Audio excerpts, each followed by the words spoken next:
Yan. Hi guys! Today is Sunday at kanina pa po akong maaga pa akong nagising dahil nilinis ko ang ating garden. Hindi ko pa nagagalaw dito kung as you can see na ano pa siya, madumi kasi inuna ko sa labas habang ang araw ay nakalabas. Hala. Nakalabas ba ang araw? It's peanuts doing that. And ayan, itinanim ko yung cucumber kasama doon sa courgette. And then yung kalabasa isasama ko siya doon sa pumpkin pero hindi pa siya ready dahil yung mga dahon hindi pa gaano umuusbong, hindi pa lahat umuusbong. So ngayon ang ginawa ko, nilinis ko uli yung garden doon sa baba, as in nilinis ko, and then yung anong pangalan dyan, yung bulaklak, anong pangalan doon, I forgot, basta itinatanim ko siya doon sa may mga tulips. Nasaan yung tulips natin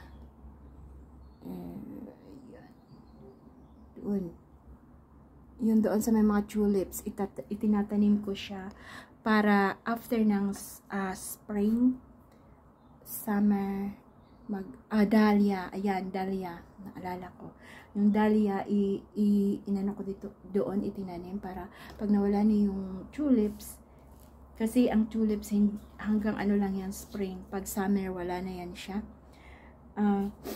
mayroon ibang bulaklak na na papalit doon. So yan. Ayan, sige, labas tayo kasi si Pepper ay sinisigawan na ako. Okay, let's go. So yan, si Pepper at si Peanut, lagi yan tumutulong sa akin. So ito yung ating dahlia. Ito po yung dahlia, ano na siya, ready na talaga. So yan, itinanim ko siya dito sa may, ayan, wala, tinanim ko siya dyan sa may dito sa may tulips. Tapos yung dito naman, dito, ayan, lalagyan ko pa ng compost at tataniman natin. Tapos I think this one, sunflower ito, hindi ko talaga siya maano. Tapos yung peas, naku, namamatay na. Kailangan talaga siyang ginalaw ko kasi kahapon, hindi natapos. So, ito yung kalabasa. May tumutubo pa yung iba yan.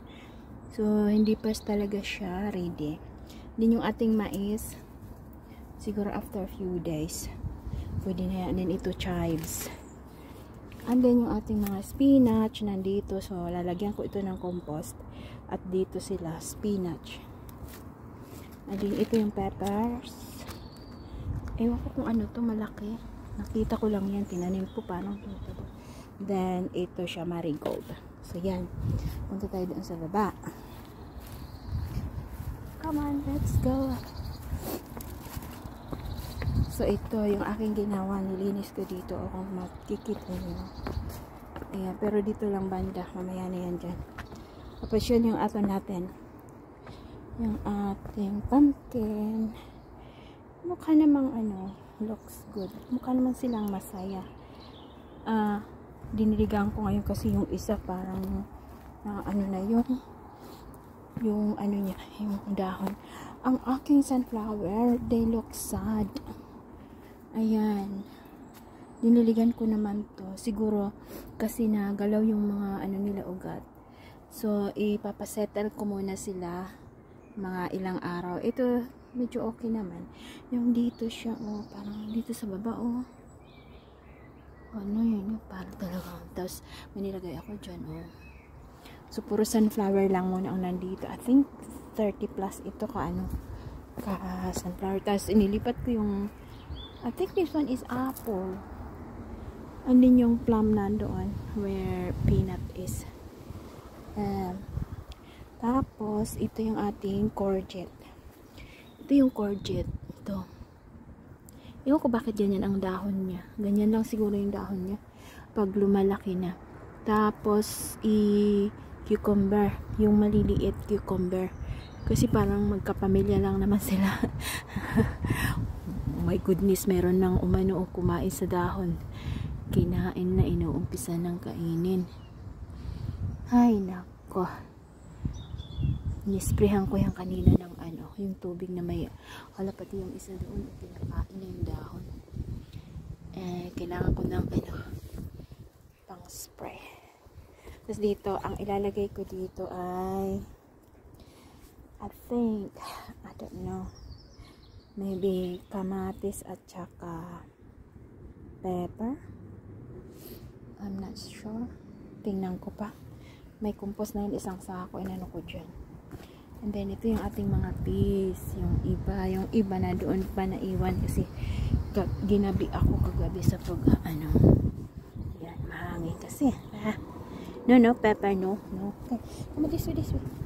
Tapos dito yung iba, yung isa na putol yata yun.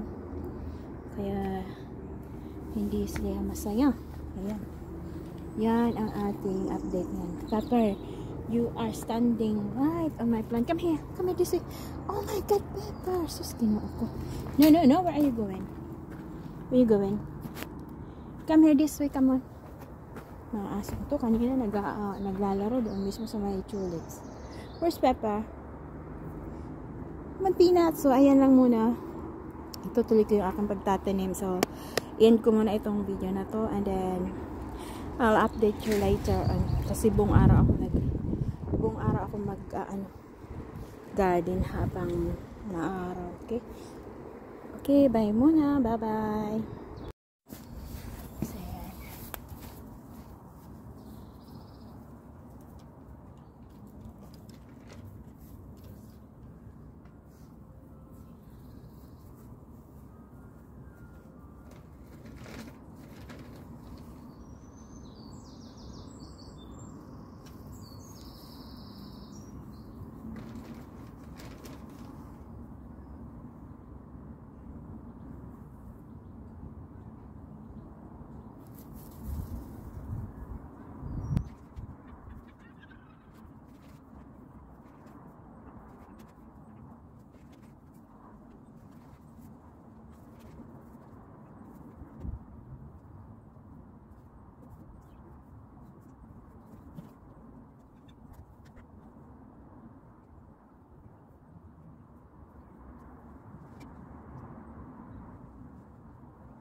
Hello po, nandito po ako sa kusina dahil time, ano na, 4 o'clock, 4:30 na, pero kanina mga 4 o'clock, dinalhan ako ng pagkain sa labas ng asawa ko.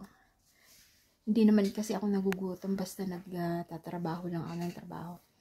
Dinalhan niya ako para ano daw, lunch namin. So, ayan, katatapos lang namin, katapos ko lang na nagawa siya ng egg, scrambled egg, I think. Tapos nilagyan niya ng konting kanin. So, yan. Yan, tapos nagkape ako. Tapos, yan, ubos na. And then, babalik na naman ako sa labas para siguro mga 1 oras na lang ako doon. Pag hindi ko na itanim lahat ngayon, tatanim ko na lang yan sa ibang araw. Ang gagawin ko ngayon ay didiligan ko yung mga bagong pananim, and then yung aking sunflower, mukha talaga silang sad.